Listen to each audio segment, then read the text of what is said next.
ગુજરાતમાં વરસાદના વધુ એક રાઉન્ડની આગાહી કરવામાં આવી છે। આગાહીકાર અંબાલાલ પટેલે કરી આગાહી 19 થી 22 સપ્ટેમ્બરે રાજ્યમાં આવી શકે વરસાદી ઝાપટા। 26 સપ્ટેમ્બર સુધીમાં રાજ્યમાં વરસાદી ઝાપટા આવશે।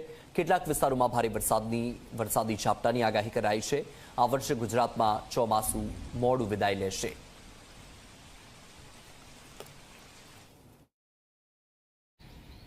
આ વર્ષે ગુજરાતમાંથી ચોમાસું મોડું પાથ પરત ફરશે અને સાથે જ આગામી સમયમાં વરસાદ કેવો રહેશે એ આગાહીકાર અંબાલાલ પટેલ પાસેથી જાણીશું। એમની સાથે વાતચીત કરીશું। આપ જણાવો, આ વખતે ચોમાસું મોડું પાછળ ઠેલાશે, શું કારણ છે અને આગામી સમયમાં વરસાદ કેવો રહેશે?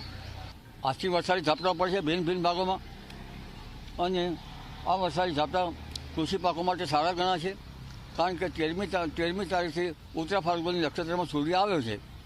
બંગાળ ઉપસાગરની સિસ્ટમ લગભગ ઉત્તર પશ્ચિમ ભારતમાં આવતા તારીખ 18, 19, 20, 21 અને 22માં ઝાપટાનું પ્રમાણ વધી શકે છે। દક્ષિણ ગુજરાતના ભાગમાં ભારે વરસાદ ઝાપટા પડી શકે છે। સૌરાષ્ટ્રના દક્ષિણ ભાગોમાં ભારે વરસાદ ઝાપટા પડી શકે છે। અન્ય ભાગમાં વરસાદ ઝાપટા પડી શકે છે। પંચમહાલના ભાગમાં ભારે વરસાદ ઝાપટા પડી શકે છે। મધ્ય ગુજરાતના ભાગમાં ભારે વરસાદ ઝાપટા પડી શકે છે અને ઉત્તર ગુજરાતના ભાગમાં હળવા ભારે વરસાદ ઝાપટા પડી શકે છે। દાંતાના ડુંગરાળના ભાગમાં પણ વરસાદ ઝાપટા પડવાની શક્યતા રહેશે। આ ઉપરાંત સાબરકાંઠાના ભાગોમાં, અરવલ્લીના ભાગોમાં પણ વરસાદ ઝાપટા પડવાની શક્યતા રહેશે।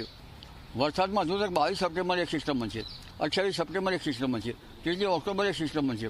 એટલે એક પછી એક સિસ્ટમ બનતા લગભગ ઓક્ટોબરના પ્રથમ સપ્તાહ સુધીનો અને પછી બીજા સપ્તાહમાં સુધીમાં વરસાદ ચાલુ રહેવાની શક્યતા રહેશે।